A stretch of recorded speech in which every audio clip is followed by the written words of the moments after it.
xildhibaan Salmaan Yuusuf Cali Koore oo kamid ah xildhibaanada golaha wakiilada Somaliland oo shir jaraa'id ka qabtay magaalada Laascaanood ayaa si adag uga hadlay dhacdooyin dhimasho iyo dhaawac leh oo ku soo noqnoqonayay degmada Taleex ee gobolka Sool isagoo ka soo saaray baaq nabadeed. xildhibaanka ayaa sidoo kale ka hadlay mas'uuliyiin ku sugan deegaankaasi oo ku tilmaamay inay ku fashilmeen nabadeynta shacabka walaalaha ee reer Taleex. بسم الله الرحمن الرحيم والصلاة والسلام على أشرف المرسلين.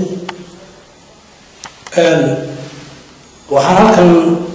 aniga waa Salmaan Yuusuf Cali Koore waxaan halkan rabaa inaan fariin uga diro dadka deegaanka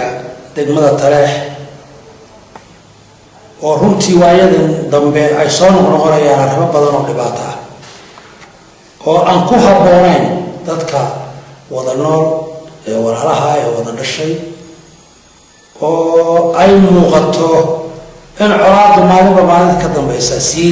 laba lixaad sinayso. taasina waxay ku tusaysaa in aanay helin qaabkeedii ama horaha loo sameeyo ama sida loo xalinayaba ha noqotee waxaa muuqata in aanay helin qaabkii ama sidii saxda ahayd ama ciddii daacadda ka ahayd oo arrintaa wax ka oran lahayd ama dadka is hor fadhiisin lahayd oo talo loo leeyahay la isugu keeni lahaa. waxa weeye wixii dhintay iyo wixii dhaawacmay iyo wixii hanti burburtay midna laga soo celin karo xaqiiqda marka laga hadlo. hadda waxaa loo baahan yahay oo keliya waxa weeye war bal inta nool iyo waxa bil'aadamku isticmaalo ee hantida ah in ay nabad galaan. Cali Koore wuxuu yidhi anigu in dhintay uma taliya nin nool baan u taliya. taariikhda ayaa bays u ahayd degmada Taleex. anigoo ku hadlaya afka dowladda Somaliland waxaan halkan fariin uga gudbinayaa dadka shacabka ee Soomaaliya ee reer Taleex. waxaan idin leeyahay war taladu waxay u taallaa idinka deegaanka idinkaa ku nool idinkaa wada noolaan doona idinkaana wada noolaan jira. waxa weeye in aad xal heshaan aad ku wada noolaataan waa tala idiin taalla. ma odhanayo waqtina iskagaba qaadayo maxaa hebel maxaa wax loo dilay maxaa wax u dhinteen maxaa wax loo gudbiyey midna odhan maayo. laakiin talada maanta taallaa waxa weeye war halka ay maanta taagan tahay xaggeebaa looga dhaqaajiya. anigu waxaan idin leeyahay halka ay maanta taagan tahay meesha looga dhaqaajin karaa waa nabad iyo sabir iyo walaalnimo iyo is-ixtiraam lagu wada noolaado. dadka durbaanka ka durtumaya dadkaasna waxaan leeyahay war xishooda oo deegaamadiinii iyo meeshii aad ku noolaydeen caadi oo ka daaya dadkan 24 hours ama dadka dhibaatadaasi degmada ay ka dhacday idinkoo aan wax contribution iyo wax dib u heshiisiina ka qaban dadkan aad durbaanka la dhex taagan tihiin ka daaya. daacad kama tihiin oo dan kama lihidin oo uma naxaysaan. waxaan idin leeyahay ka daaya. kuwa aan la hadlaya waxaan leeyahay war intaa garta. qolada durbaanka ka tumanaysa waxaan leeyahay haddii aad maqasheen ciidanka Somaliland wuu tegay oo uu ka soo baxay go-aanka madaxweynaha jamhuuriyadda Somaliland Axmed Maxamed Maxamuud Silaaya qaatay raggii taladeeda gudbiyey baanu ka mid ahayn in ciidankaa dib loo soo celiyo. inaanu maanta nidhaahno ciidankii dhaqaaji sababtoo dhiig maalin kasta daadanaya cid aqbalaysaa ma jirto.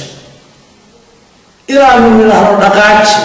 wax loo diidayaa ma jira. waxaan idin leeyahay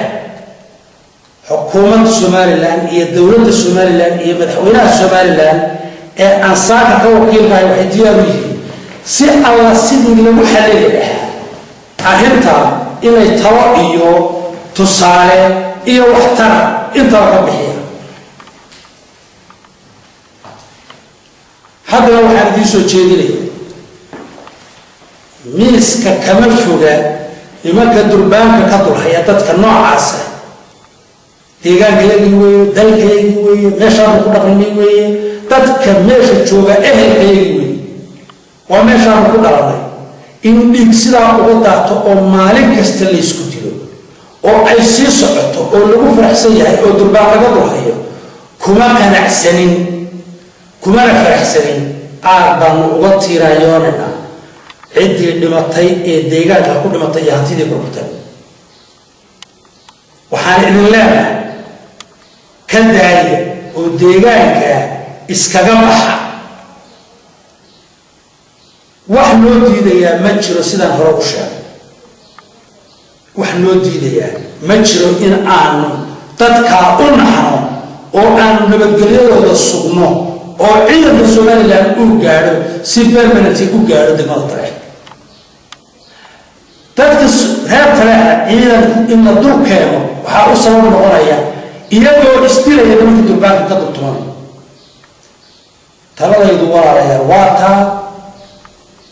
waxaan idinku soo jeedinayaa inaad u aragtaan maslaxad iyo dan iyo walaaltinimo iyo wada noolaansho aniguna maanta la sacaanood joogo Taleex waa tegaya waqti aan fogin haddii walaaltinimada iyo ehelnimada aan soo jeediyey ee nimanyawa kale ee deegaanka jooga ay iga aqbali waayaan anigoo shaati kala gashan baan tegi doona hadda ehelnimaan dhiibay talada waxaan u dhiibay deegaanka dadkii kuwa joogay dhulbaantana ehelnimaan u leeyahay war ilmaada hayaalow haddaydin dadka dhibta intaa leeg qaba ee aad durbaanka ka dul haysataan ee ay wax tartaay ee maalin baan dhimanayo deegaankooda u daayo deegaamadiinni aad intaasaan idinku gabagabaynayaa wasalaamu calaykum waraxmat ullahi wabarakaatu